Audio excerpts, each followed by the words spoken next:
started. My name is Nasser Abrahme. I'm a faculty fellow here at the Kevorkian Center. I just want to start by welcoming everyone to this, our inaugural event in our Global Uprising series. We're very grateful to have you all with us today, and grateful to have so many of us with us today.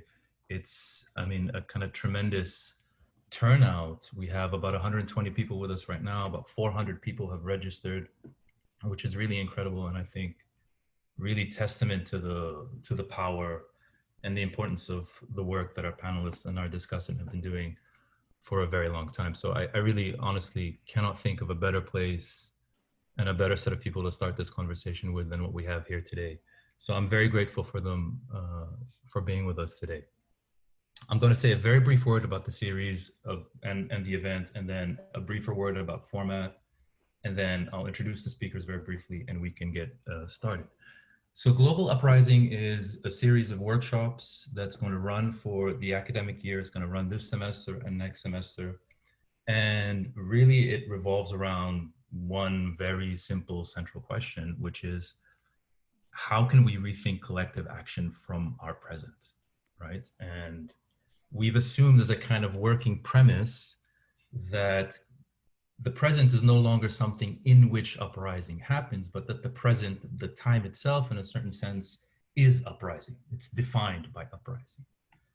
And so we're taking the kind of ongoing anti-racist uprising all around us in our midst here, and the 10-year anniversary of the Arab revolts as a launching point for an inquiry into these resonant chains of protest and disobedience and refusal and flight. And we're trying to think about how we can conceptualize them, how we can think about them across what's left of the divide between, you know, liberal democracy and its various others.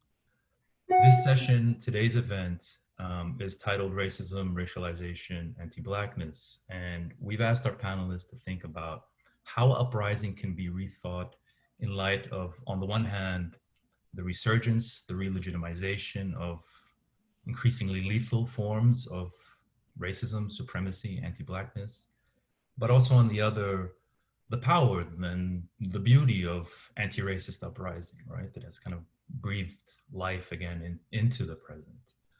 And from there to think about what is or what might be the place of Blackness, Black liberation in wider constellations of anti-racist and anti-colonial politics.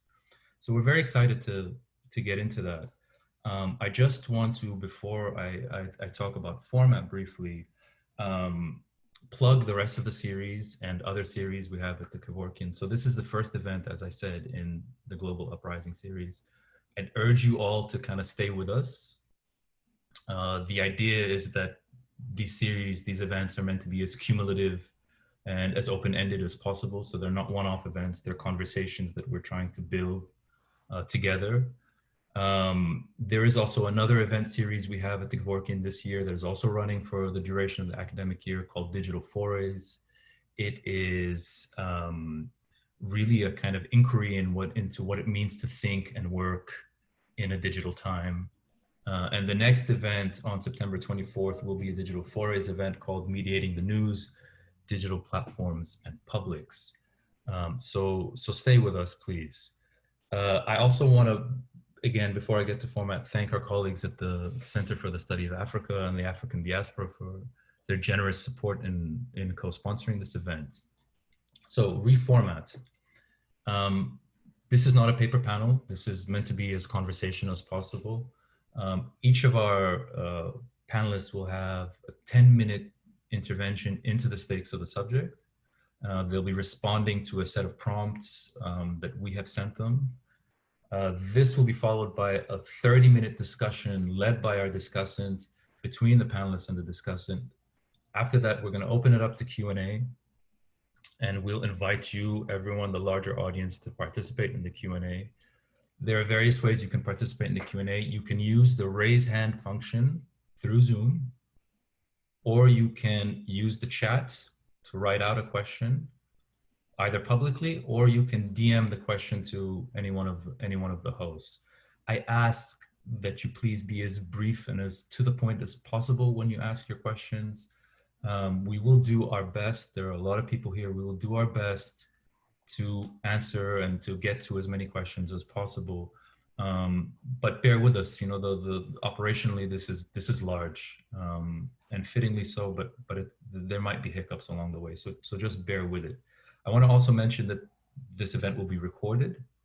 It will be up on the Kevorkian Center's YouTube page shortly. At the end of the Q&A session, at the end of the hour and a half, the formal event will stop. The recording will be stopped, but there will be breakout rooms, or we'll be facilitating breakout rooms for those of you who want to stick around, have a discussion. Some of our panelists and our discussant might still be around to virtually mingle. So it's also a kind of experimental phase, but stick around for that if you would like. So our panelists in alphabetical order, before I hand over. Sophia Azeb is an assistant professor of Black Studies in the Department of English Language and Literature at the University of Chicago. Her current book project is titled Another Country, Constellations of Blackness in Afro-Arab Cultural Expression. Troutt Powell is a professor in the Department of History at the University of Pennsylvania. Her most recent book is Tell This in My Memory, Stories of Enslavement in Egypt, Sudan, and the Late Ottoman Empire. Zoé Samudzi is a writer and a PhD candidate in medical sociology at the University of California, San Francisco, where she works on German colonial biomedicine and the Herero and Nama genocide, and she is the co-author of As Black as Resistance from 2018. Our discussant today, who we're very grateful to have with us, of course, is Fred Moten, professor in the Department of Performance Studies at Tisch, NYU. His most recent publications include the 3-volume collection of essays titled, under the general title, Consent Not to Be a Single Being, and most recently, a book of poetry published in 2019 as All That Beauty. So I'd like to thank them again for generously coming and being with us today. And I'm gonna hand it over to Sophia, who's gonna get us started. Thank you so much, Nasser, and thank you, Jim and Jared also, and everyone else at Kivo for having me here, for organizing this event and inviting me to speak with, frankly, terrifying, brilliant colleagues. So I'm very anxious, and I find these big Zoom events very unsettling, but I'm pleased to be here and present with you all today. So before I begin, I want to note that I am based at the University of Chicago. We're a collective of faculty affiliated with the Center for Study for Race, Politics, and Culture, have issued a set of demands to our administration and resolved that we will fully withdraw from diversity work if these demands are not met. And crucially, these demands include, though are not limited to, an autonomous Department of Critical Ethnic Studies, something that the University of Chicago has never had, the disclosure of all funding for the UCPD, which is one of the largest private police forces in the nation, and the disbanding of the UCPD is our ultimate goal. So I just want to shout us out, hashtag more than diversity, and solidarity with all of the workers, academic workers, who are either on strike or also organizing against their campus police forces currently. So in light of the work that I'm participating in here at the University of Chicago to address the harms structured and caused by our institution in the city of Chicago, while recognizing also that working through the institution to repair these harms is largely insufficient, the opening remarks I would like to offer address the way that many institutions and academic organizations that we are in, though perhaps not of, have attempted to speak to the ongoing Black-led global uprising against white supremacy. And I'd like to discuss how these institutions predict and perhaps rely on the constancy of insurgency and uprisings yet to come. The Middle East Studies Association's recent statement on Black Lives Matter from late June, I believe, is especially interesting to me. As a scholar trained in Black studies who works on Blackness in the Middle East. I'm so skeptical of that term, but I will use it today.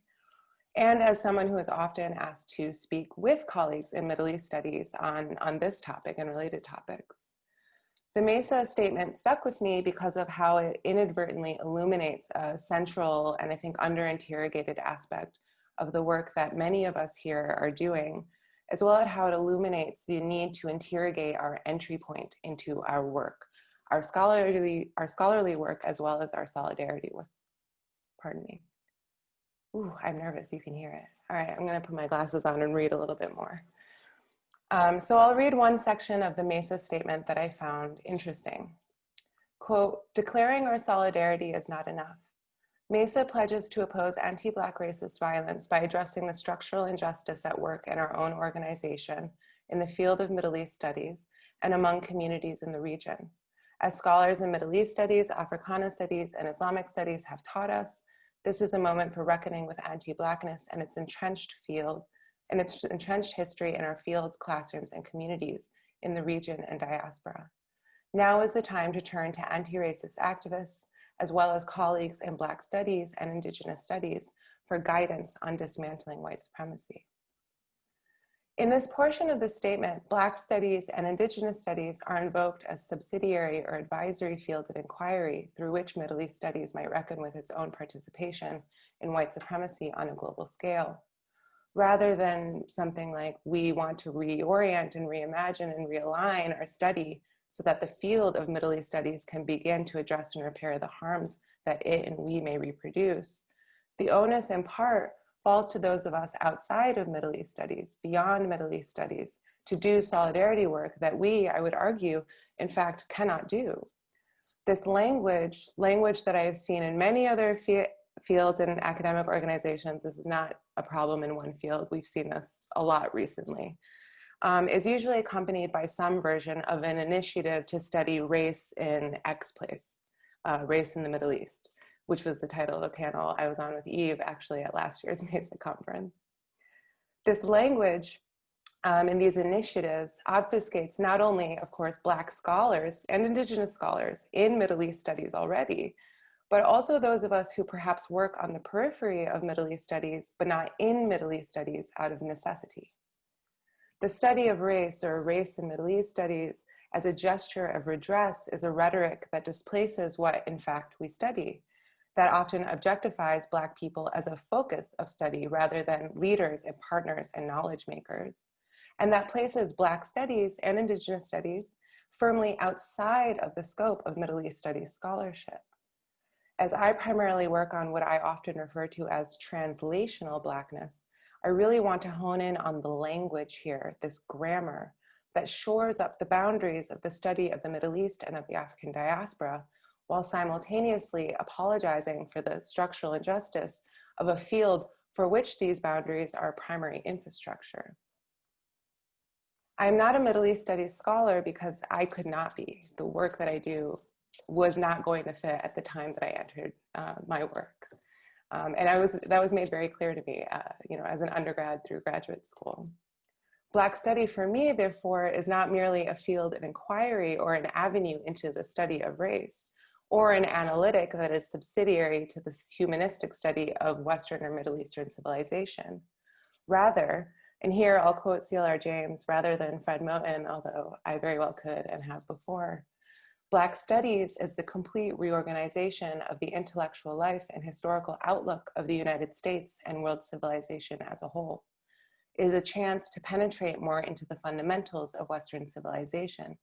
That is what the impact of Black studies means. So I'm going to transition for a few moments to hopefully demonstrate a little of what that means to me. And hopefully this will also register the ethical and political commitments that were also deeply essential to my training in and continued commitment to Black studies as a scholar who thinks about Blackness in the Afro-Arab world. And to do this, I'm going to cheat a little bit and pull some language from a recent essay in a post-45 contemporaries cluster edited by Kalyan Nadaminti that was entitled Extraordinary Renditions. And the piece I'm borrowing from was used as the epilogue for this cluster on 9/11, which, and then I focused on 2 letters of resignation from 1956, one from Aimé Césaire to the French Communist Party, and one from Frantz Fanon to the French Minister of the Interior in Algeria. So my work engages canonical works of Black cultural workers and freedom fighters anti-piously in order to trace the translations and mistranslations and missed translations of how they imagine and articulate and orient and are confronted by their Blackness while in transit, while on the move, while in diaspora, and while shaping diaspora. Rereading Black thinkers like Césaire, Claude McKay, James Baldwin, Shirley Graham Du Bois, and so on, in light of a capacious diaspora, reveals a dialectical space where in North Africa, where I focus most of my research on, is less a land across a desert border on the African continent than a continuance of the African diasporic archipelago. I refer to this space as Afro-Arab, a term used largely, but certainly not only, in academic discourse to reference peoples and histories, largely specific communities who are the result of a long history of trade, contact, and encounter, particularly and centrally, of course, the trade in enslaved human beings across and throughout the African continent, the Sahara, the Mediterranean, and the Nile. But Afro-Arab is also potent, I believe, when imagined as a space. The Afro-Arab is a transnational space and political project articulated within the overlapping diasporic cultural practices that are formed through the encounters between Black and Arab peoples, cultures, and languages.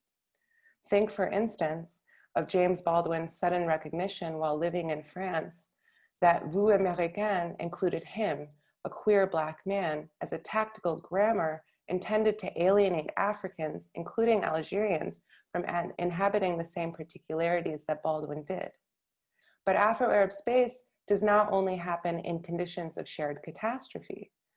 Think of another instance of the intergalactic jazz musician Sun Ra and Egyptian military officer Salah Regab's collaborative 1983 album, The Sun Ra Orchestra Meets Salah Regab in Egypt, as an Afro-Arab sound engendered first and foremost through embodied dissonance and then through sonic understanding. These are moments in space and time that begin as encounter, deliberate and difficult and fraught as they are, and as perhaps they must be, and then strengthen and transform the fibers of Black life, possibility, expanse, and temporality. Articulating the Afro-Arab as a space rather than a discrete set of historic and present encounters forces our attention to the constancy of knowledge production that is always already rooted in the African diaspora. This diasporic epistemology exceeds the geographies of Blackness and Arabness alike, while reimagining the geographies of Blackness and Arabness together. This is not an Afro-Arab solidarity or a flattening of Blackness in the Arabophone world, which is, again, the language focus for me is really specific, so I apologize to all my Ottomanist friends and Iranian friends and so on. This is not an Afro-Arab solidarity or flattening of Blackness in the Arabophone world, nor a balance struck between the particular and the universal, between fleshlessness and impenetrability. The Afro-Arab is just one space in which we live the reality and dream of the African diaspora as the coexistence of particulars, a totality of commitment to one another that exists beyond the cold, hard plains of disembodied borders or inarticulable languages. Articulating these ever fluid figurations of space and time allows us to resolve our revolutionary metal beyond the facile dimensions of a global and without dismantling ourselves at the behest of the particular. We do not lose ourselves to either in order to force recognition of one another. Instead, we devote ourselves to ourselves. And just to conclude, so if we continue to approach solidarity work that relies on the conditions of catastrophe to reveal mutual understandings of or desire for alliance, or a solidarity that is premised on the inevitability of disaster, we must recognize that these are in fact opportunities for the reproduction of the very same violences we're attempting to destroy. What Black studies may offer to Middle East studies, rather than a crash course in how to dismantle white supremacy, is in fact its interdisciplinarity. Of course, Middle East studies is also interdisciplinary, but to borrow from Catherine McKittrick, Black study is also often disobedient. Black study should be collective and collaborative, revealing and exceeding our boundaries as scholars, our and other ways of thinking. It expands the scope and upends the orientation of our work. That is literally how the diaspora itself is lived and conceptualized by so many Black thinkers through time and space. Black study as a conceptual orientation exceeds our institution's prerogatives of accumulation, to quote my colleague Ryan Jobson, and may serve as an example for Middle East studies, not a lesson, but an opportunity for a collaborative commitment to freedom beyond the emaciated universalism of a comparatism and analogy alone. Thank you.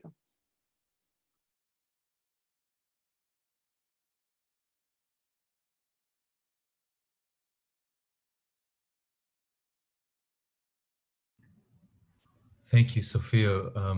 Eve?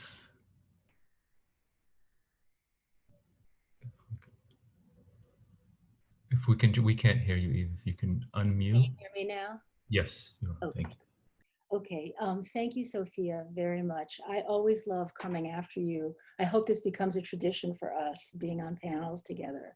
And thank you, Nasser, for your introduction. Thank you, Jared, for organizing. Thank you so much, Jim. Jim and I have worked together for many years now, and I hope that continues for a lifetime. Nasser, I just want to add something to your introduction of me. I am a professor in history and Africana studies at the University of Pennsylvania, and that's really important to me. I am fully in both departments, and so a lot of my comments are going to come out of this experience being an Africana studies student and professor, as well as a Middle East studies student and professor, and a historian across the board. And I'm not going to go over my whole career, but because that would be a very long presentation. But when I first began working on my dissertation, which became my first book, A Different Shade of Colonialism, I was met with a great deal of opposition for exploring constructions of race in 19th century and early 20th century Egypt, particularly in Egypt's relationship to Sudan. And I remember at an American Research Center in Egypt conference that was held in Boston, and I think 1993 or something like that, that the head of RC challenged me very angrily to not bring my racial perspective onto Egyptian culture.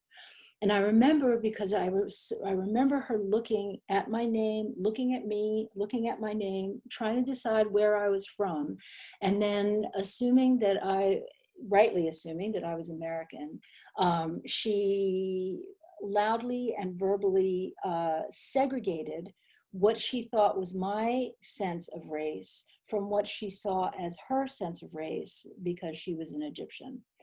And that trauma, and it was an intellectual trauma, and helped me embark on what has been decades now of exploring constructions of race and legacies of slavery in the Middle East. So I bring that up to say that in response to the prompts that we were sent, I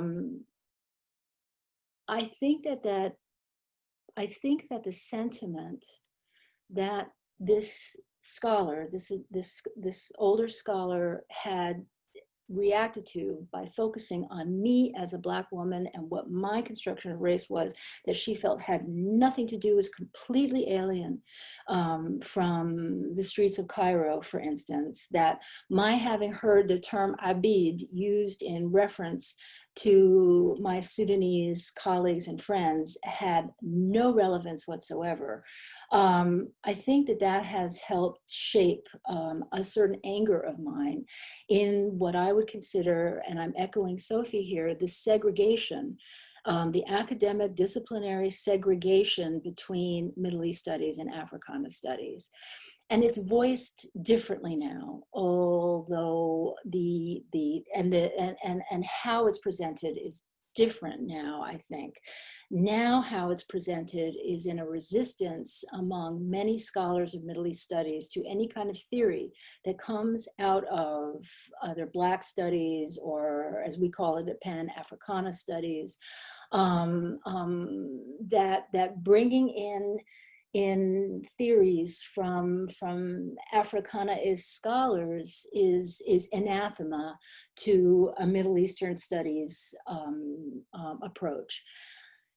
That this kind of use of scholars who do Black studies or theoreticians who do it are still imposing a certain US imperialist academic structure over Middle East studies, over North African studies, without really taking into consideration how much work has been done, but also how much work was done in the past. As a historian, I believe we don't really think of new things, that we just learn about the old things and then we keep trying to put it into new forms. So I want to reiterate that this specter, this specter of this great Americocentrism, which does occur in history departments, but that we need to be rethinking this, because what it ends up doing is it ends up shunting or shutting out Black scholars, period. And no matter where this Blackness comes from,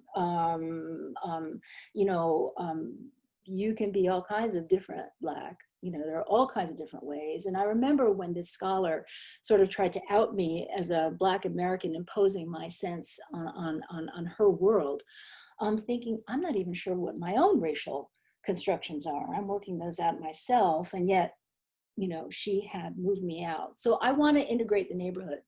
I want to diversify these suburbs in our brains and how we teach. And right now, I am teaching for the first time in the Africana Studies Department at Penn, the Africana Pro-Sem, in which we are supposed to look at what we think are canonical works. I am putting all of these in dialogue with what we think are canonical works in Middle East studies. And it's amazing how old some of these, if you even begin with, and this is not even so old, W.B. Du Bois on the question of Zionism, that I haven't heard discussed very much in too many Arab-Israeli conflict classes. There's so much to think about. There's so much to learn about what Frederick Douglass thought of when he went to Egypt. It's not just Malcolm X. It started a long time ago. What the Haitian Revolution and Toussaint Louverture meant in France, and then how the uses of Nubian soldiers and soldiers from Saint-Domingue, influenced Napoleon's invasion of Egypt, which took place at the same time as Napoleon was sending troops to massacre the uprisings in what is now called Haiti. I mean, all of these things make such a different kind of history come alive. So let me end with this following issue about the global anti-racist struggles or anti-Blackness struggles. I spend a lot of time in Egypt, and every time I go to Egypt, and I've lived in Egypt for years, I like to watch Egyptian comedies because they're really funny. And but I have noticed over at least 35 years of going back and forth to Egypt, how there is always a subplot in many of these comedies of police torture. And there's often a sort of de rigueur kind of dunking of suspects' heads into a bucket, or other kinds of ways in which Egyptian police, in what seems a very funny manner, are actually torturing the protagonists of a certain movie. And yet later in the film, sometimes you'll see these same protagonists in blackface.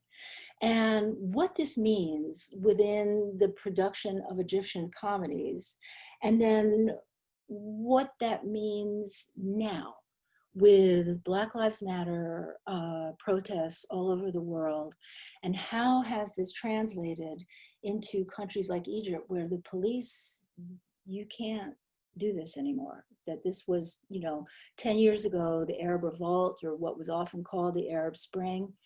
you can't do this in Egypt anymore. You can't, you can still maybe laugh about the power of the police, but you can't have a BLM in the same way. What does Black Lives Matter mean in Lebanon before all disaster hit this poor country? You know, in the spring, there were all kinds of outcry about blackface performance in Lebanon, you know, this year, 2020. So I'm not so sure that, you know, Black Lives Matter in Israel, haven't seen too much about Black Lives Matter in Israel. Perhaps in the West Bank, yes, but, you know, so if we're thinking about these roots in which these uprisings and these protests and these powerful messages take, I'd like us to think even deeper about how it can work and how right now it can't. Thank you.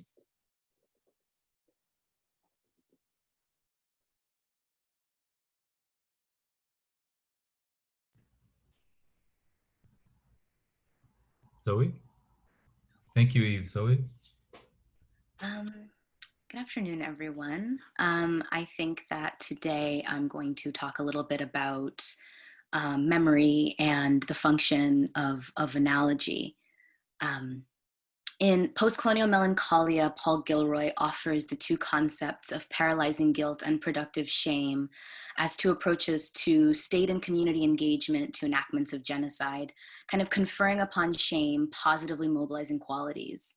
It is in fact the latter which has compelled Germany to persistently commemorate its genocidal wrongdoings during World War II, and it's the shadow-like specter of the Nazi Holocaust that drives national, continental, international commemorations of lives taken. In the case of the wartime slaughter of indigenous Herero and Nama peoples in German Southwest Africa, contemporary Namibia, during the 1904 to 08 Herero Wars, there is far more inertia in the mobilization of productive shame or even acknowledgement of the event. The absence of explicit acknowledgement by Germany, coupled with a willingness to extend financial reparations or other kinds of restitution, is a denial of genocide. And this is before even kind of getting into the outright denialist narratives that Germany has adopted in the class action lawsuit that the Herero and Nama people have brought against the government. The state is denying culpability via the idea that genocide was not yet a crime in 1904 because the Genocide Convention was not passed until 1951, or was not ratified rather until 1951. But while the word genocide was not legally codified until the passage of the 51 Convention, quote, wars of extermination and annihilation against peoples and tribes capable of life and culture, unquote, were nevertheless violations of customary international law by the mid-19th century. And about this legal rebuttal to the Herero and Nama argument, the Ovaherero paramount chief Rukoro stated at a recent press conference, quote, don't the Herero and Nama of the time fall within this definition? And was what happened to them not exactly that? Unless you want to argue that, my goodness, yes, we were not humans. We did not have life and we did not have culture. We were objects, which is exactly what the Germans are arguing in court. The roots of this genocide denialism, of the relative lack of recognition and acknowledgement, seems to be a combination of anti-Blackness and a hesitation to frame the processual and protected violences of coloniality as genocide or genocidal, instead understanding genocide as singularly event-based acts of violence per the precedent set by post-war prosecutions of Nazi genocidaires at Nuremberg. It is a Eurocentric idea that genocides are, you know, these particularly time-bound incidents that are committed by prosecutable individuals and regimes, but not by nation states. But we cannot actualize the promise of never again without a robust confrontation of the machinations of the Nazi Holocaust, which were in part foundationalized in Germany's colony in Southwest Africa. In the way that anti-Semitism is a molecularized distillation of Jewishness to an essential racial quality, Germany's genocidal actions of race-making, the use of concentration camps, and scientific experimentation were first practiced on the African continent. Within this African genocidal context, von Trotha's declaration of a race war was a production of racialized and gendered geographies created through a coupling of premeditated extermination and the cleansing of space using these concentration camp structures and a number of military operations. A production of racial geography through genocide is inherent within Lebensraum, which was appropriated from an argument or a response to Darwin created by a German biologist, Oscar Pichel, and then appropriated into geopolitics. And the romantic nationalist ideals, characterized by Imperial Germany and then by Nazi settler expansion. Von Trotha's October Declaration in 1904 was one of unarguable genocidal intent in threatening all Herero people who did not cede their land with certain death. All indigenous people, women and children included, were transformed into enemy combatants by the mere nature of a blackness that presented an obstacle to German claims to land-based sovereignty, which I think sounds a bit familiar to today. The Nazi Holocaust was not simply an event carried out by a fascist regime, but rather a part of the trajectory of exterminatory German coloniality, a structure of continuous violence where anti-Black racial logics from Southwest Africa were brought and in some part applied in Europe.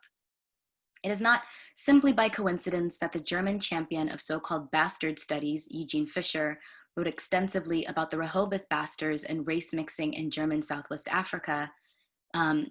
It's no coincidence that he influenced the formation of Nazi anti-miscegenation legislation and then was made responsible for the identification and sterilization of the Rhinelander bastards during the Shoah. Germany's failure to confront its colonial conquests in Africa and therefore contextualize the Holocaust within this trajectory, in my opinion, is genocide denialism. So not to jump the gun before we get into our discussion, but the positioning of the heroine Nama within the German state, the history of German state violence and historiographies of violence raises this similar questions for me that Sophia poses about the spatial positioning of the Afro-Arab in the international diasporic imagination. And in the recent piece that she also quoted, she says, "Comparatism, parallel, analogy. These only breathe life into solidarity as long as the conditions as long as the conditions which harm each respective party are permitted to continue. But what happens to solidarity when the analogy ends?" I don't think that solidarity is analogy at all, because when a single event is the scaffolding upon which analogies are consistently constructed, analogies actually yield exceptionalism as opposed to solidarity. It doesn't strengthen our understanding of Nazi crimes when we glibly attribute the Third Reich's discursive and structural regimes of race-making to Jim Crow apartheid. The analogy is seductive in the near universal horror that it summons, not only because of the scale and nature of the genocidal atrocity, but also because of how we seem to continuously misunderstand anti-Semitism. Racialized seeing describes our capacity to register the social violence enacted upon subjects that exist outside of whiteness. And the endurance of this kind of rhetoric emerges from our disbelief that such violence could ever be enacted against people that we presently code as white. A reliance on Nazism is the pinnacle of exterminatory violence that effectively renders violence against non-white people who are reduced to mere bodies less legible. In fact, the ways that the news of coerced, non-consensual experimental hysterectomies in the detention centers across the southern border became immediately analogized with Nazi genocide obscures the American settler reproductive violences enacted against indigenous women, Black women, especially when you consider in the opposite direction the forced breeding in order to produce more enslaved workers and women in Puerto Rico. It prevents an understanding of the situation, prevents an understanding of the situation of the sterilization of these non-white women within a white nationalist landscape that is currently preoccupied with fears of demographic shifts and of white genocide and the function that these sterilizations serve in the context of American empire. So to kind of close, I think often about the response to the 1951 Civil Rights Congress We Charge Genocide petition, where they accused the US government of committing genocide against Black Americans, citing economic disenfranchisement in the South, lynching, and police violence as the foundation for their argument.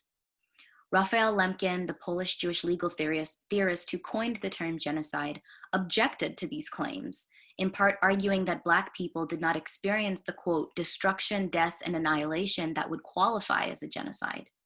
Further, how could there be attempts at extermination when Black populations were in fact increasing in size? We rely on analogy, I think, because of the enduring understanding of African and Afro-descendant peoples as disposable, And it is the analogy that seeks to affix Black into human, where an inherent recognition of humanity does not and cannot exist. So, thank you.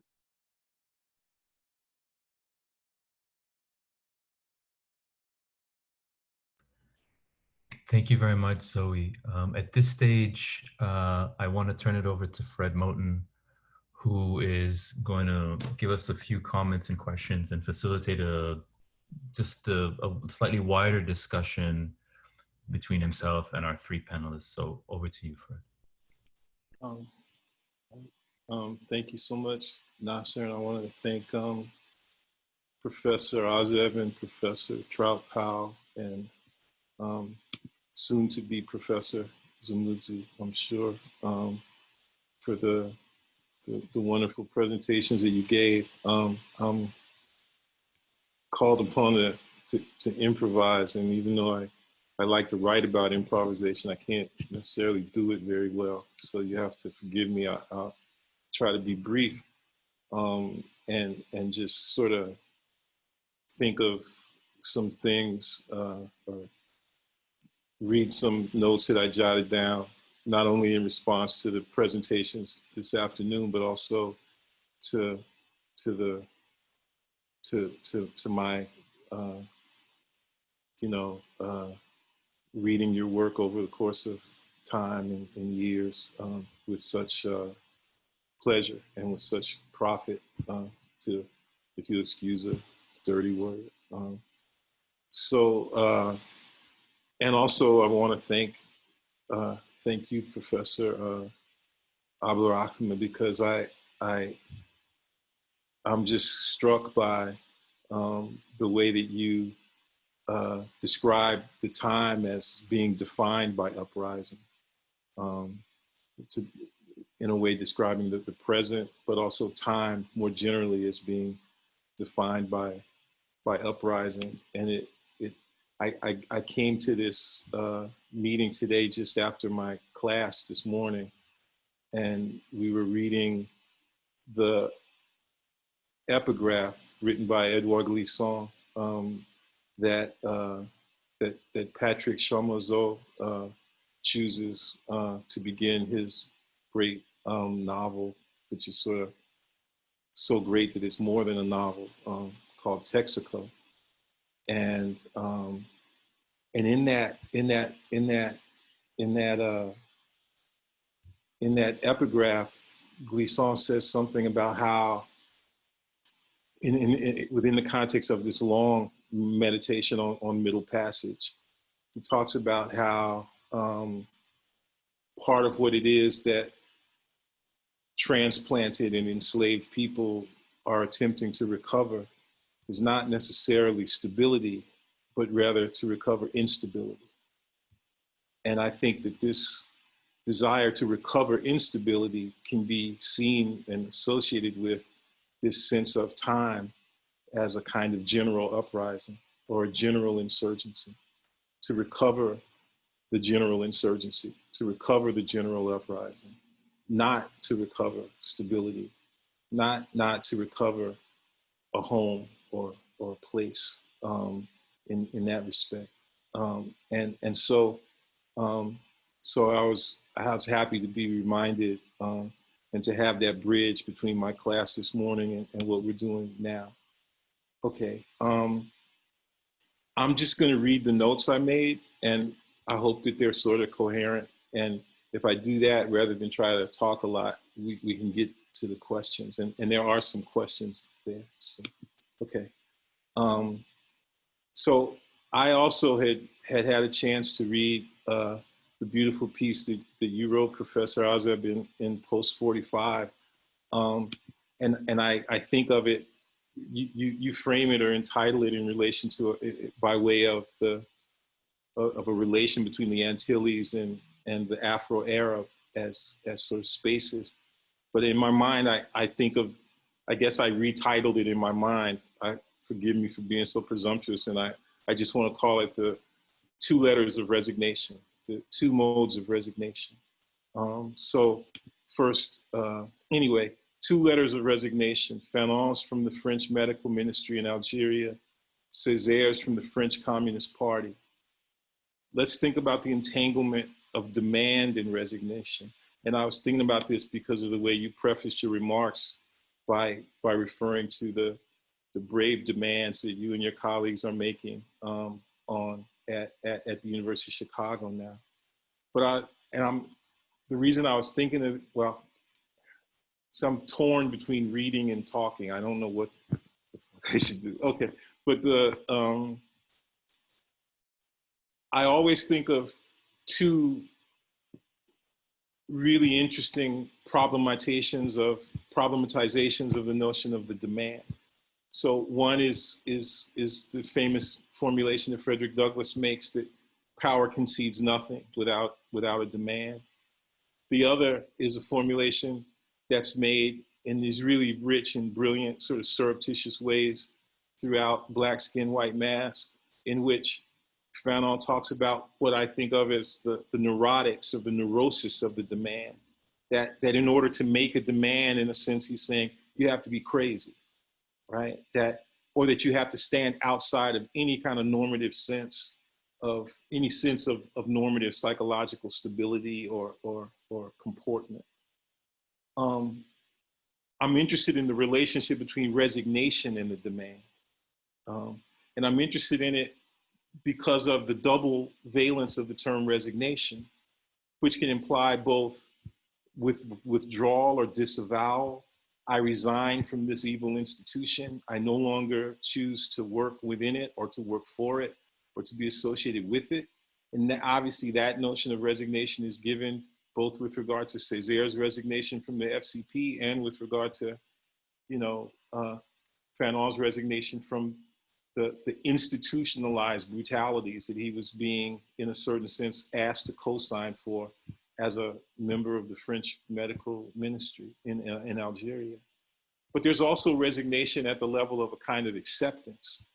And maybe resignation here has to do with what it means to be resigned to the fact of the absolute impossibility of an already existing structure to provide justice for you. Like I'm resigned to that with regard to the United States. I'm resigned to the fact that it can't do for me or for us whatever I would want it to do. And I believe that resignation actually is not something that constitutes a kind of bulwark against the demand, but it actually fuels the demand. But what's interesting to me, I think, is that it then means, though, that the demand at the most basic level, sort of in the first instance and finally, is a demand that I make upon myself, or that a demand that we make upon ourselves. Okay? And it might even be a demand that, and then the second tricky part of it would be that this demand that we make upon ourselves is a demand that, in a certain sense, is a demand for selflessness. Okay? A demand for a kind of selflessness and a kind of radical instability that goes against the grain of any sense of either the idea that our selfhood or that our personhood had been stolen, but also goes against the grain of the mechanisms which imposed upon us the brutalities of a certain normative conception of personhood and selfhood in the first place. So this is about what Spivak calls maybe like the non-coercive rearrangement of our desires. Okay? And what it is that resignation and demand have to do with that. And I think about this in terms of, I don't think about this as some imperative that I would want to impose on anybody. It's rather like a lesson that is constantly being learned whenever we sit and talk with one another, whenever we ground together, as Walter Rodney would say, or whenever we engage in what in Haiti they call rassemblage, whenever we get a chance to just get together and talk. What we learn from one another constantly is all the different ways in which we have constantly been enacting this interplay of this entanglement of resignation and demand.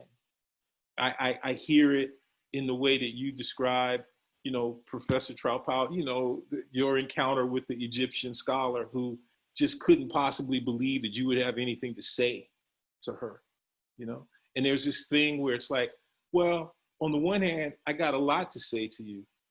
On the other hand, I'm not even talking to you.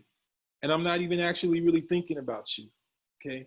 Who I'm talking to and who I'm thinking about are my friends. I'm talking to and thinking about my people, okay? And I'm engaged in this project that we share, okay? And that project means that there are certain moments in which a kind of overlap can be imagined. There are moments in which it might be perfectly possible for you to claim what it is that we have to offer. But what it is that we have to offer is what we share, as it were, amongst ourselves. We don't necessarily withhold it from you, because in withholding it from you, we would be enacting the very modes of proprietorship that you have established and imposed upon us all along. You can come get some if you want some, okay? But in the first instance, it's not for you, okay? I really wasn't talking to you, okay? That story is, I think, you know, already, the story that you told was anticipated by the story that you were telling, you know, Professor Azeb, which is, yeah, you know, it's not that we're going to do what we do anyway, not because we accept your imposition upon us of advisory, of the advisory capacity to so-called Middle Eastern studies, okay? But we're just going to do what we do anyway, because what we're interested in at the end of the day is a radical disruption of the boundaries and the protocols of academic study in the first place. Okay? So the question is, where are we going to go with what we do? Okay? And how are we going to generalize the insurgency that sent us into the academy? Okay? How are we going to try to get out of the academy with that insurgency, not so much intact, but with that insurgency having been disrupted and augmented by both the positive and the negative lessons that we learn in the academy. So this is, for me at least, it's a question about, it's not so much a question about what Black studies can offer, what Black studies can offer Middle Eastern studies. It's a set of questions about what Black studies can offer Black study, which is to say, what academic Black studies has to offer to the general field of insurgency that's far larger than academic Black studies that we call Black study. And then finally, I think a huge part of what it is that Black studies, that this interplay of Black studies and Black study can offer is a radical reformulation, just as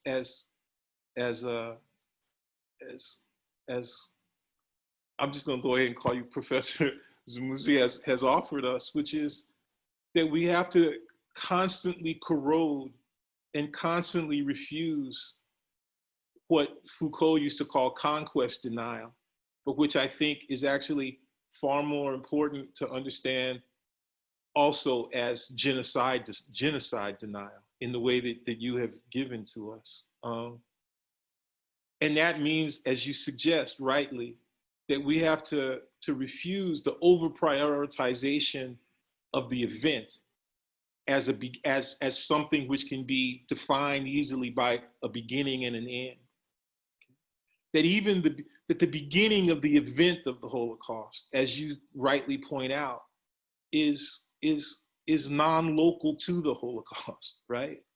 Okay, it has its antecedents in a long, let's say at least 500-year war of conquest that we would talk about at the intersection of settler coloniality in the so-called New World and in Africa on the one hand, and the transatlantic, but not simply transatlantic, but also, you know, trans-Indian Ocean, you know, and trans-Mediterranean structures of the slave trade, okay? That there's no way to understand this war of conquest as anything other than genocidal, but that in order to understand it as genocidal, we have to reconfigure the very notion of genocide in ways that does require us, that do require us to take it away from Lemkin, right? That I believe that Lemkin gives us a gift, okay, in the distinction that he makes between genocide and say crimes against humanity. Okay, that's crucial. That's an important conceptual gift that he gives, and we have to take that gift from him and re-gift it to him in ways that he wouldn't necessarily want to take and couldn't necessarily recognize. Okay. So that the work that you're, one way to think about it is it's a work of transplantation. Okay, and it reminds me of something that occurs at the very beginning of the great necessarily unfinished and gloriously unfinished work by Sylvia Wynter called Black Metamorphosis, where she's invoking the economist George Beckford, who helps to establish the terms and conditions of a kind of plantation theory of a new world political economy. And she does this amazing thing where she says, where she quotes Beckford, and Beckford's sort of saying, I believe it's Beckford. He says, you know, that in a certain sense, enslaved people from Africa were planted in the ground, okay, of the Caribbean islands like a crop, and they were meant to be exploited and cultivated as a monocrop. Okay, so that the first monocrop in the Caribbean political economy wasn't sugar, but it was the enslaved themselves. In other words, it's this kind of amazing formulation that says that transplantation precedes the plantation. Okay? It's like this cool formulation. It's almost like a Sylvia Rivera formulation. The trans comes first, not second. The trans is not derivative, right? You know, what we have generally conceived of as the originary and as the mono, the one, that's the derivative formulation. And what it allows us to understand is that the genocidal structure of that transplantation was such that it was never antithetical to cultivation, nor was it antithetical to preservation. That's why, Mr. Lemkin, we can understand how it is that something that could be misleadingly understood as the natural increase of the enslaved could still operate under genocidal conditions. Genocide was never simply eventual, as in tied to a singular bounded event, nor was genocide ever anything that was antithetical to cultivation and preservation. Okay? In this respect, genocide operates something by way of a kind of constant exercise of what Jasbir Puar calls the right to maim. Okay? It's not only the exercise of the right to kill, but it's also the exercise of the right to maim, and it's also the exercise of the right to cultivate, the right to preserve. Okay? And it means that genocide is like far more internally differentiated and far more nefarious than anything we could ever have imagined. Okay? And we have to study it. We have to try to understand it. And it strikes me that Blackness and Black study is the only field, okay, within which that general study can operate. And when I say that, I don't mean to be exclusionary, because I mean to suggest that the internal differentiation of genocide itself corresponds to a rich internal differentiation of Blackness and a long history of a certain understanding of the relation between Blackness and insurgency that we have to also understand. If it's the case that now Blackface performance can't be understood, can't be allowed in Lebanon or in I believe you said the Sudan, Professor Troutt Powell, but I'm not sure, in Egypt, what if it's because now people are coming to grips with the fact that the historic relation between Blackness and insurgency, okay, is something that now they have to claim rather than regulate and disavow.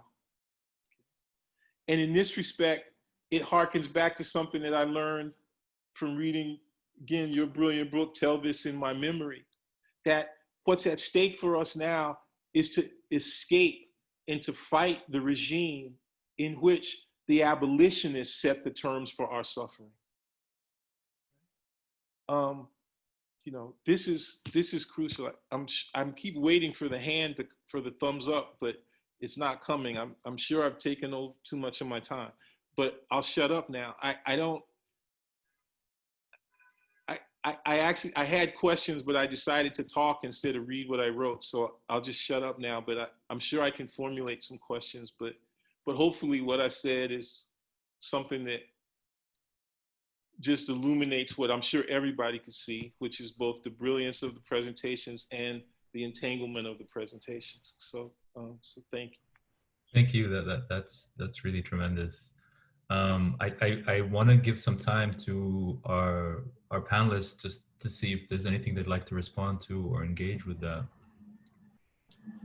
Yeah, you can all just jump in now. Can I start? I just want to say, Professor Moten, thank you so much. I can't tell you how much it warms my heart that you read my book. I'm so grateful to you for that.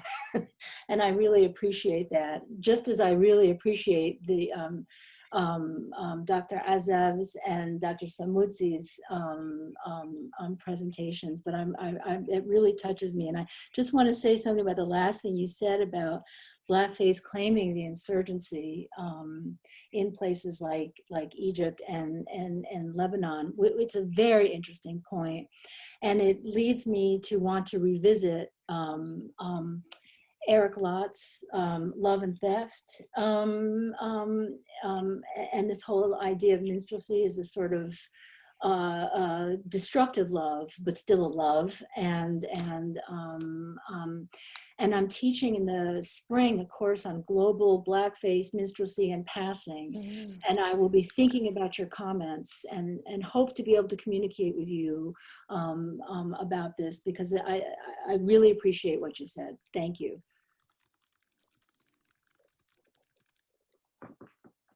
Thank you for your book and all your work.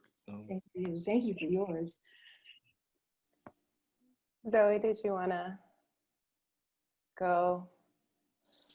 I'm still kind of thinking, but I don't want to like keep talking about your work, but I also no, I think that you gave us something really, really useful, and not knowing a whole lot about the kind of different entry points for thinking about Afro-Arab identity.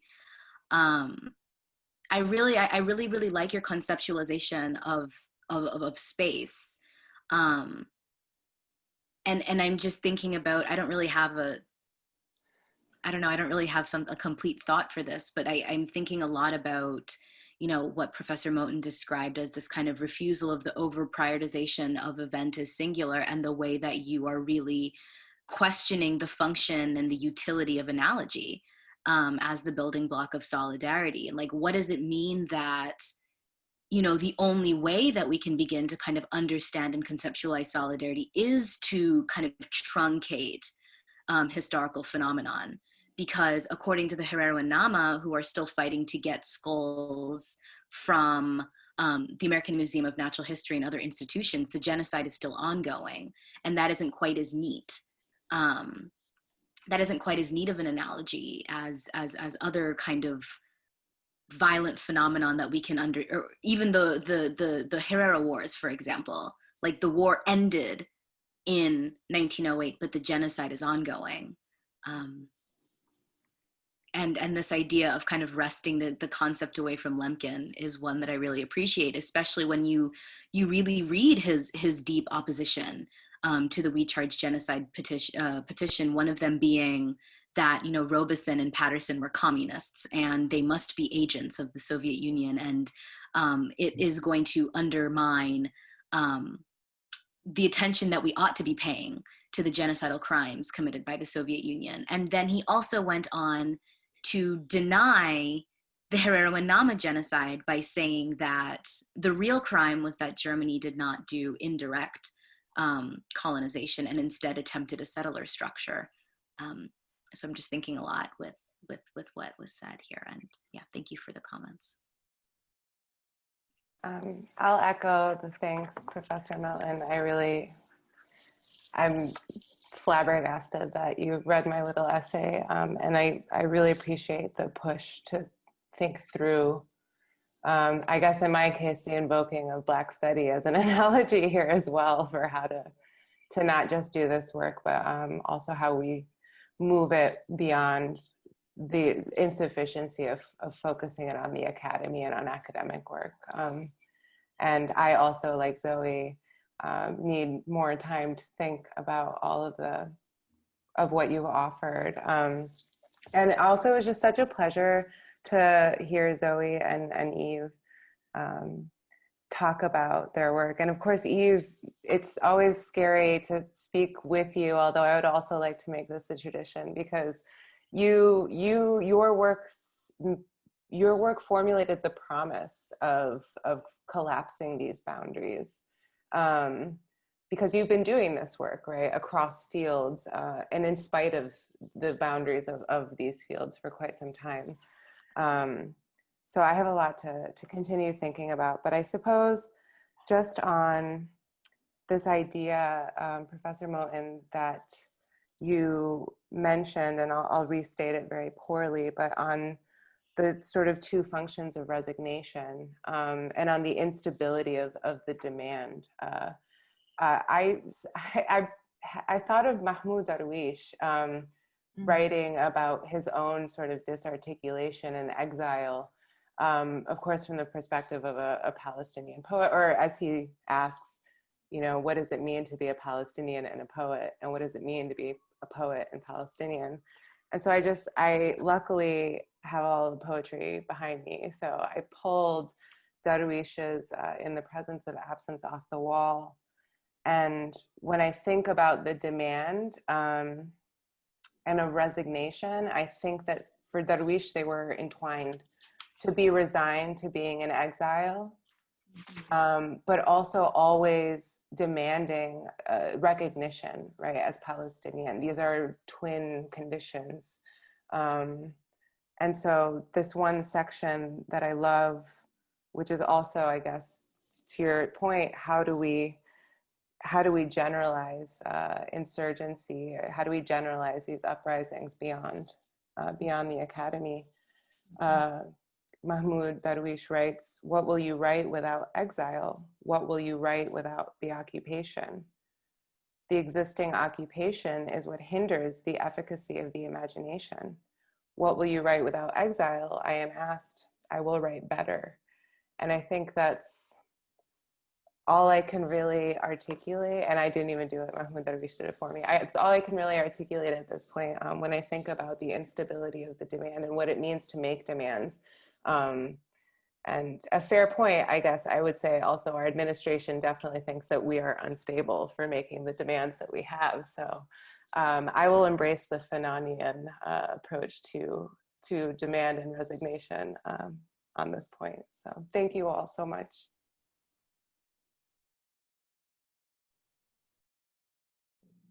Okay, thank you all. That's really incredible. I think at this stage, we're gonna open it up to the audience. I'd like to remind you all that there are a couple of ways you can ask questions. You can use the raise hand function and sort of catch our attention, or you can type out a question in the chat to me, to any of the other co-hosts. So that's open now. If there are any questions, please have them coming. I can see some that have been written in the chat. No, so we have one person raising their hand. Maybe we start there and then we'll get the questions that have come into the chat in order. Does that sound okay? Sure, let's do it. Okay, so Kyle is gonna ask you to unmute. Cool, can you hear me? We can. Great, so my basic question is, why do you think it took us so long in Middle East studies to look to Black studies? And I think to sort of like narrow in on that a little bit, I look at Eve's story about this woman sort of resisting her research in the 1990s. And I want to ask kind of like, where does that resistance come from? you know, as somebody who is firmly planted within Middle East studies, a writer who helps me think about race in the field would be Jamal Aydin and his work, The Idea of the Muslim World, and how he focuses on Islamic civilization as sort of a site of resistance against imperialism and white supremacy as well in the late 19th century. And so I wonder if, I mean, as part of an answer to this question, perhaps it's this commitment to civilization or Islam as a civilization that has kept some of us in Middle East studies from looking at race and the importance of race. And just sort of to connect this back to Zoe's talk about the genocide of the Herero people, you know, the language that she used that was in the law in the late 19th century was about people without culture, and how so long as you had sort of a culture, that there could still be a violation of the laws of war if you sort of tried to eliminate a people with a culture, right? So what Zoe rightly intuits or, you know, deduces from that logic is that the Germans are saying that the Herero have no culture, right? But perhaps there's a sense in which, you know, the commitment to Islamic civilization is keeping Middle East studies from engaging with other parts of the world, you know, where this distinction between civilization, I mean, what's the inverse of civilization? It would be barbarism, right? Or savagery. So, you know, something about this commitment to civilization, perhaps, or Islamic civilization, is holding the discipline or the field back from engaging with race. And that's kind of what I have to say about that. But why do you guys think it took us so long?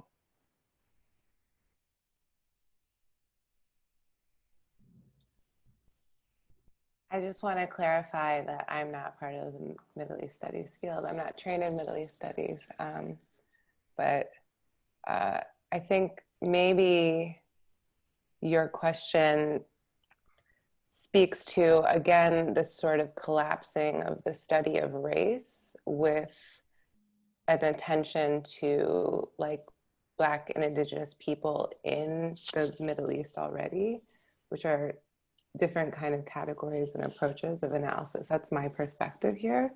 But also I think, you know, like racism in the field is a big reason why that study has not happened, or is happening. Obviously, we have scholars like Eve and I see others actually in the room that do this work. But I mean, an incredible amount of racism and white supremacy built into the structuring the field of Middle East studies, I think, is the shortest answer I would provide. But I would be very curious to hear Eve reflecting on this, especially. I'll try to, I'm going to answer that.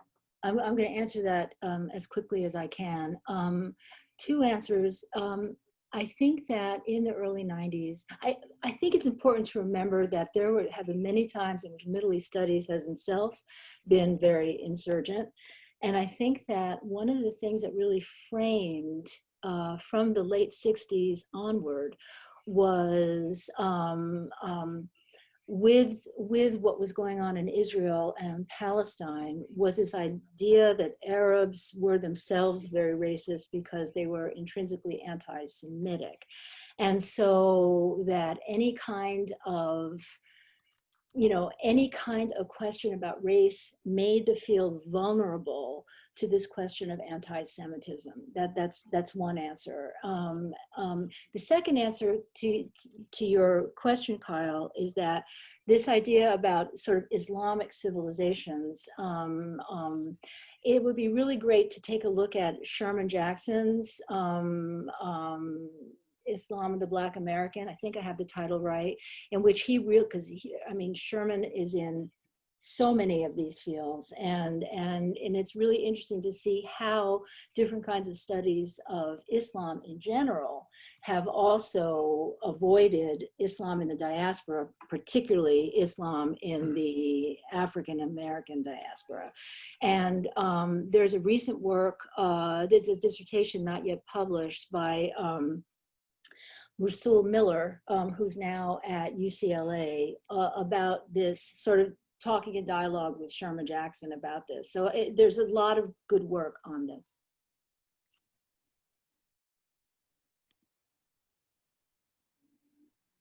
Okay, I'm gonna call on Wendell Marsh now, who has a question. Wendell, if you can unmute yourself and ask it. Hey, can you hear me? You're good. Okay.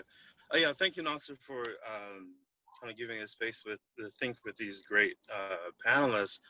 And my question, comment, we'll see how it comes out, is of the order of the entanglement and brilliance that Fred, if I may, pointed out already. But I think that this framing that Sophia gives us to think about this statement by the Middle East Studies Association is a really good and effective way to think about the give and take, if you will, the attraction that we now appears that Black Studies has more generally.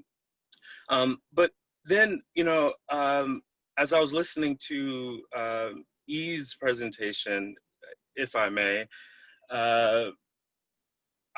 what I heard was something very similar to something I experienced as a graduate student in African studies, of a certain resistance to an American imperialism of notions of race and social difference.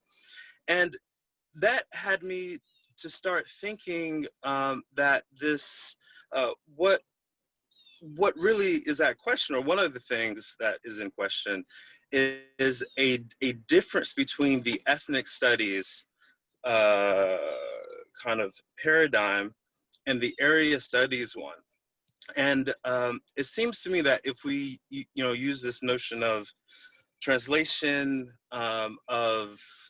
that's happening between fields, it seems that area studies and ethnic studies might have different grammars, even if, or rather, different area studies are of a particular grammatical order, and various ethnic studies being of a particular semantic or have a certain vocabulary that's easier to translate across.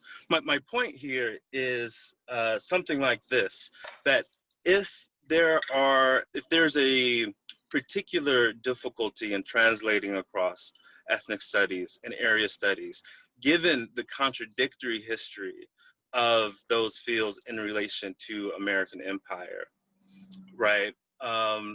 There seems to me to be both a will to translate that I hear from people like Sophia and Eve, but then also a refusal to translate across these fields. And I just wanted to underline that, to think a little bit more explicitly about is this actually what is at stake, and what might the refusal, both the will and the refusal to translate across the fields do, particularly outside of the university.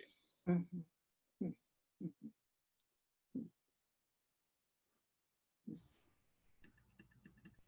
Thank you, Wendell. Does anyone want to respond to that, or we can take another question and we can kind of cluster them? Because I see that Taylor has her hand up. Okay, I'm going to call on Taylor to ask her question, and then maybe we can deal with Taylor and Wendell's questions together. Taylor. Can you hear me? Can everyone hear me? Okay, great. Thank you, Nasser. And thanks to all of you for speaking with us today and giving us the space to listen to your awesome thoughts. I wanted to talk more about this discussion of moving these discussions of Blackness out of the academy, or rather the shift from race and Blackness as a theoretical concept to one that's more of an ontology or a lived experience that Black scholars like myself in the field of Middle East studies and beyond are unable to escape.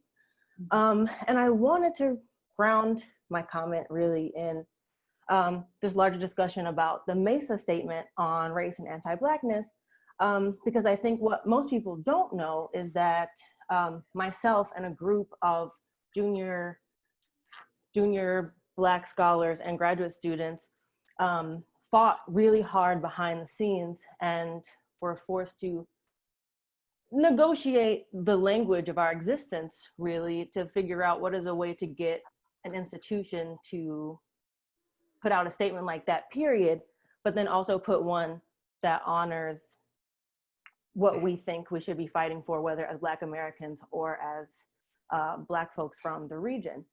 And so while I'm also very skeptical of these kinds of statements, I think it's much easier to critique them when you're not a young Black woman who's a junior scholar, having to stand in front of a board of senior scholars to explain, A, what Blackness is, and how we talk about it.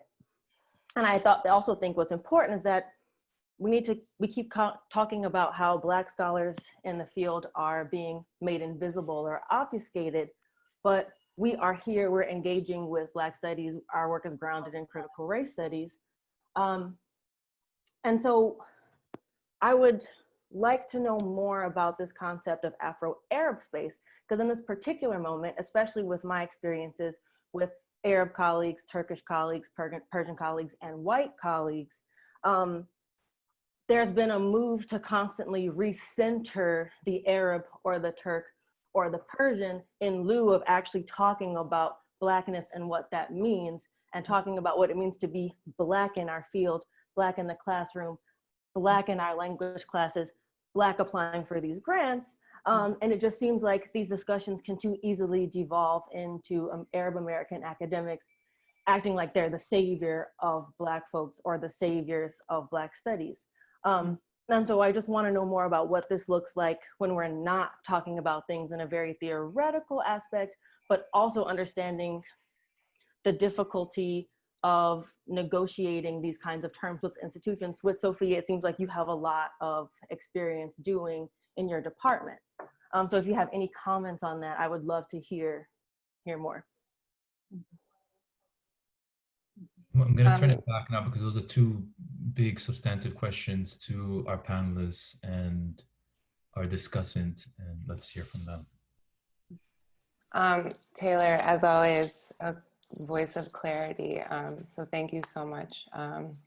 I'm sorry to hear about the experience of pursuing the statement and negotiating the statement. I was a little familiar with what was happening there, but not very much so, because again, for many reasons, I have taken a distance from immersing myself entirely in Middle East studies. And a lot of you are doing the work that needs to be done, and it's hard, to say the very least. I just want to respond very briefly, because I also think, Taylor, in a way, your question about Afro-Arab space, and I'm not going to speak about positionality here, because obviously I'm Arab passing and I have a really easy time entering into Middle East studies conversations. And it's probably why I'm asked to do it, because my ambiguities are sufficient enough that, you know, there's no awkward conversation that needs to happen until it registers that it needs to happen. So I'm very cognizant of that. And so I don't want to speak over you, because I think you said exactly what you needed to say. And I think Eve also, I know, has a lot to contribute on that topic. But you asked, I think, about Afro-Arab space in a way that, and I'm sorry, I can't find the question in the chat, but somebody else, I believe it was Faisal Abu Hassan, had asked about, you know, like, in my own remarks and a lot of the things I write, this is a diasporic conversation. It's not engaging, it doesn't seem to immediately engage Black Arabs. And again, super limited. I'm only speaking about Egypt and Algeria in my own work. So I cannot represent what folks are doing in Ottoman studies and Turkish studies and Iranian studies and so on. But it's interesting because, of course, this sort of confrontation you experienced, Eve, with being told that you were exporting American Blackness to read in Egypt, right, is absolutely absurd, because at the same time, the figures in my book, for instance, like Sun Ra and David Graham Du Bois are in Egypt, Nubians are flooding Egyptian cities en masse because of a deliberate displacement and internal colonization within Egypt itself. And they are being racialized separately from any American racial logics that might, or Euro-American racial logics that might have been exported, right? Black Americans, of course, are understanding the Nubians that they encounter as Black people. But this is a broadening capacity of language for Nubians, not a limiting one, right? It's extremely relevant and essential for how, and one of my chapters deals with the Nubian musician, Ali Hassan Kuban, and his experience being mobilized by Nasser's government on the one hand to appeal to Black Americans who are being invited into Egypt, you know, as like, look at how Egypt is relating to you, the home of Black culture, that's why you're all here, right? While simultaneously, of course, you know, making music, Nubian music in Arabic, a colonial language that is describing the displacement and desire to return to a Nubia that has been taken away from Nubian people. So, you know, Nubians, the music is explicitly about dispossession and displacement and racism within Egypt, anti-Black racism, but they are also being deployed by the state at the same time that the US State Department is deploying Black musicians to countries like Egypt to make similar appeals. And so here we have anti-Blackness as a global, multilingual, right? So there are shifts and ebbs and flows in how Blackness is understood and articulated by Black people. It's not only Black Americans, it's not only, you know, Francophone West Africans, it's also Black Arabs who are negotiating a language in Arabic, in French, and in English to express their connective commitments, right, to the rest of the diaspora as they're learning about it simultaneously. But these are not just political and cultural statements, right? These are deeply built into the racial structures and formations of Egypt and Sudan. And obviously Eve has done the genealogical work that I kind of rely on for the firmly 21st century stuff that I'm doing. But I think, Taylor, what you're giving us is so essential, and you know, and forgive me, because in a way I've sort of evaded, you know, even the question that Fred asked. Like, I am so committed to Black studies in part because I'm really terrified of the. It was a little traumatic trying to do Middle East studies for a little bit, and I couldn't stick it out, right? And I kind of abandoned ship there. That was my resignation.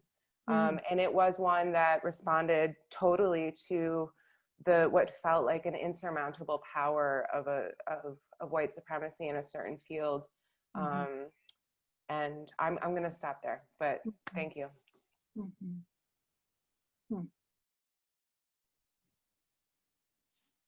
Do any of the other panelists want to respond or engage with those two questions that we had?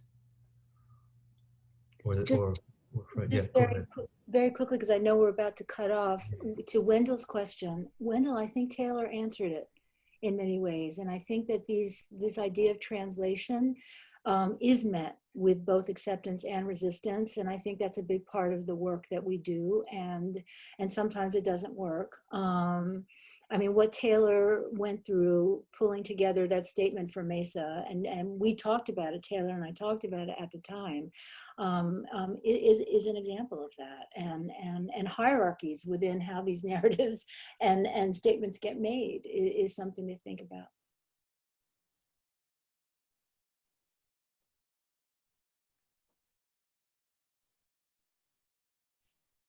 Okay, we're at time, and timely for once. This has been incredibly generative. It's really tremendous. I personally learned a great deal. I know there are a lot of questions in the chat that we haven't had to get to, and I apologize for that. But they will probably live on in some sort of capacity. They're going to be websites for these series that will kind of showcase the videos and other materials. So there is an afterlife to this event. But at this case, you know, we will try to do something with those questions. So bear with us. That is the end of our formal event. I'd like to thank our panelists again. I'd like to thank our discussant. I'd like to thank the Center for the Study of Africa and the African Diaspora again for their generous co-sponsorship. And I'd like to invite you all once again to stay with us. The series is ongoing, the conversation is ongoing. There's another series that will pick up on similar themes. So we're ending our formal event now, but the experiment goes on. There are going to be breakout rooms that my colleagues